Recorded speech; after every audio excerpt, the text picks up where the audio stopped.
keselamatan di dalam Yesus Kristus. Itu di ayat 15-nya teman-teman bisa baca. Jadi kebenaran Allah pula lah lewat tulisan-tulisan yang diilhamkan Allah membawa berkat dan perubahan hidup setiap orang yang percaya. Ya, jadi melalui Alkitab itu sebenarnya kita dapat diajar. Ya, kita dapat disadarkan dari kesalahan, lalu diperbaiki kelakuannya. Bahkan juga bisa menjadi pribadi yang terdidik ya dalam kebenaran. Betapa pentingnya kita membaca Alkitab, karena dari situlah terpancar seluruh kebenaran, seluruh kehidupan. Ya, jadi melengkapkan kualitas diri kita itu untuk menjadi pribadi yang penuh kasih dan kebaikan. Itu tidak bisa tidak. Alkitab sumbernya teman-teman ya. Di ayat 16 sampai 17, tadi ayat 16 saya sudah bacakan, teman-teman silahkan bacakan kembali jikalau ingin lebih detail. Nah, jadi jika demikian dahsyatnya kuasa dari kebenaran firman Allah itu, ya, rasanya memberikan hadiah sebuah Alkitab itu kepada orang yang terkasih, itu yang paling sempurna lah dari semua hadiah yang ada. Serumit-rumitnya hidupnya, sebesar-besarnya kekurangannya, sebanyak-banyaknya kebutuhannya, ya. Memang Alkitab tidak bisa berubah menjadi segepok uang, ya, sekantong berlian, tentu tidak, atau sekarung beras, tidak. Tetapi sukacita, damai, sejahtera, kebenaran, kasih yang melimpah, teguran, penghiburan, satu-satunya sumbernya hanya ada dalam Alkitab. Ya, makanya teman-teman ya, puji Tuhan ya, kalau masih ada hari ini, zaman sekarang ini, orang tua yang tergerak memberikan kado atau hadiah kepada anaknya itu sebuah Alkitab. Yang mungkin rasa-rasanya dipikir, itu automatically ada, nanti bisa beli sendiri. Enggak. Bagaimana rasanya? Saya saat tanya anak-anak saya, ingat nggak waktu mama pertama kali belikan Alkitab? Gimana rasanya? Wah, senang loh, mereka itu bisa punya Alkitab sendiri, baca, tidak perlu bergantian ya. Jadi punya masing-masing, memiliki kesempatan kapan dia ada waktu, alokasikan, dia mulai bisa belajar membaca sendiri tanpa terganggu atau tanpa menunggu. Ya udah, tunggu giliran baca itu. Nah teman-teman, betapa waktu itu saya juga pribadi menganggap prioritas untuk memiliki satu orang anggota keluarga kita memiliki satu kitab suci ya. Nah, kalau kita tahu bahwa Alkitab itu begitu dahsyat dan berkuasa, ya, karena kebenaran firman yang sudah dilepaskan itu tidak akan kembali dengan sia-sia, langkah baiknya mulai sekarang kita mulai berpikir untuk memberikan hadiah sebuah Alkitab. Nah, teman-teman ya. Jadi, Alkitab bisa menjadi investasi rohani yang luar biasa. Ya udah, ya, kita apalagi nih, saya nggak sempat ajarin kamu, saya kasih kamu Alkitab, kamu boleh baca sendiri, ya. Baca sendiri teman-temannya, Alkitab fisik ya, karena kalau untuk download baru mau baca Alkitab yang Alkitab online muncul notif ya. Jadi daya tarik atau daya pikat notif itu lebih besar daripada firman Tuhan, karena ini dunia. Tetapi kalau Alkitab fisik teman-teman ini ya, kalau kita punya Alkitab fisik, kita berikan Alkitab fisik ini kepada orang, ya dia bacanya enak.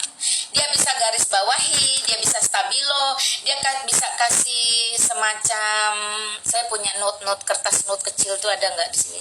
Biasanya ada.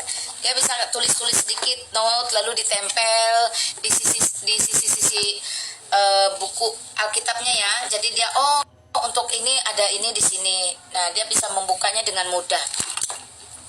Nah, jadi kalau Alkitab fisik itu kita bolak-balik tidak terganggu notifikasi online ya. HP kita bisa singkirkan dulu sejenak, atau bisa kita pakai justru mencari referensi di Google atau di sumber-sumber yang lain. Nah, Alkitab menjadi acuan utama, sumber-sumber lain itu hanya memperlengkapi atau menolong kita lebih paham. Jadi kita bisa melihat ya, memberi Alkitab itu sama seperti kita sedang berinvestasi rohani. Perhatikan teman-teman ya, investasi rohani yang luar biasa, tidak tanggung-tanggung.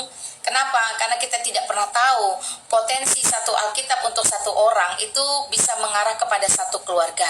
Satu keluarga itu berpotensi satu wilayah, teman-teman ya. Kalau dia menyebar, imannya sudah kokoh, Alkitab itu sudah berbuah dalam hidupnya, berakar bahkan, maka satu keluarga berpotensi bisa beberapa wilayah. Dahsyat bukan?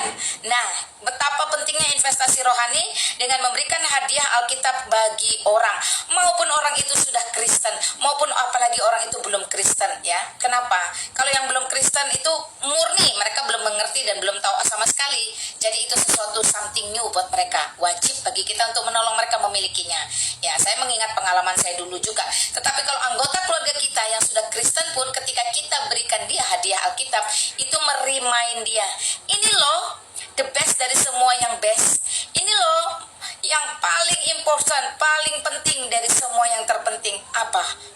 firman Tuhan. Kenapa?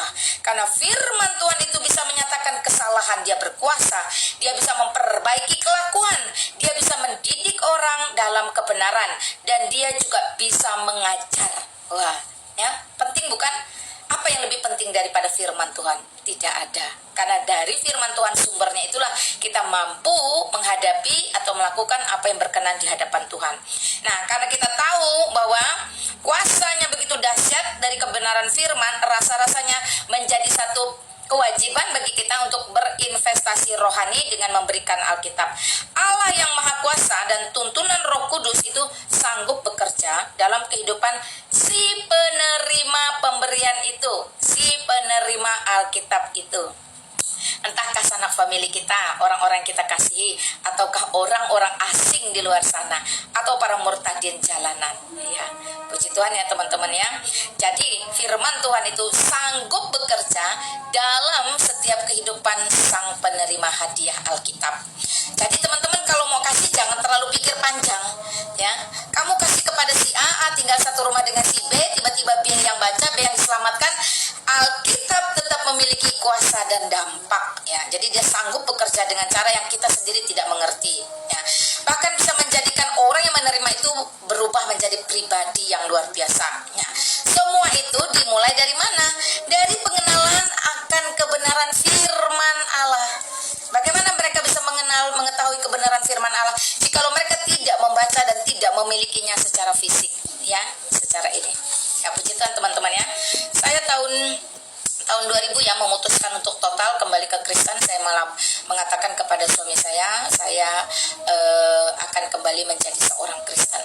Beliau terdiam dan tidak bisa terima karena pada faktanya beliau adalah seorang muslim yang sangat radikal, fanatik dan cukup ketat. Ya, tapi apa boleh buat, itu pilihan ya teman-teman ya. Nah, kemudian saya itu menerima rian sebuah Alkitab. Saya dikasih Alkitab teman-teman ya waktu itu oleh seseorang. Alkitabnya ini sudah busuk, sudah butut, sudah tua, sudah sering saya kasih lihat teman-teman.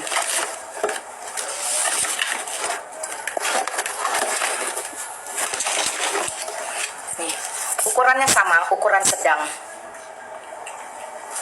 Tetapi ini cetakan tahun 1994, sudah sangat usang. Di dalamnya ada kidung jemaat.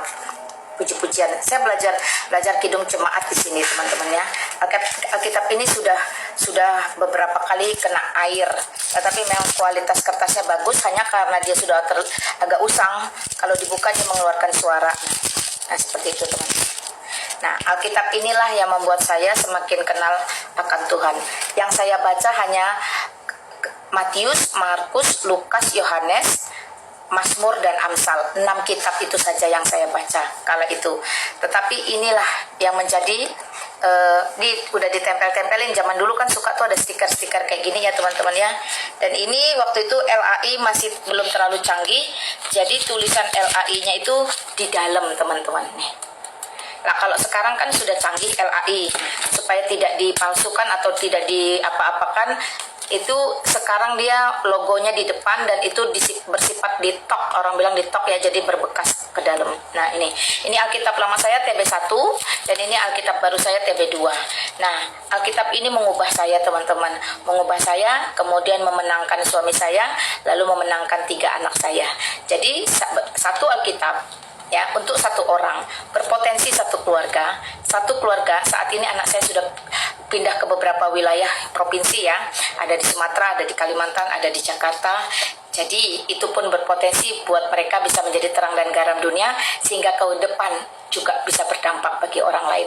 Perhatikan teman-teman, saya mengakui apa yang saya sampaikan tadi, bahwa Alkitab itu berkuasa mengubahkan orang. Nah, puji Tuhan ya teman-teman. Kenapa waktu itu bacanya cuma Matius, Markus, Lukas, Yohanes, dan Mazmur, Amsal? Ya karena orang yang baru mengenal Kristus, orang yang baru masuk ke dalam iman Kristen, itu tidak bisa teman-teman baca dari Kejadian itu kesulitan. Dan tapi saya percaya dan bersyukur itu semua adalah pimpinan Tuhan ya. Mana yang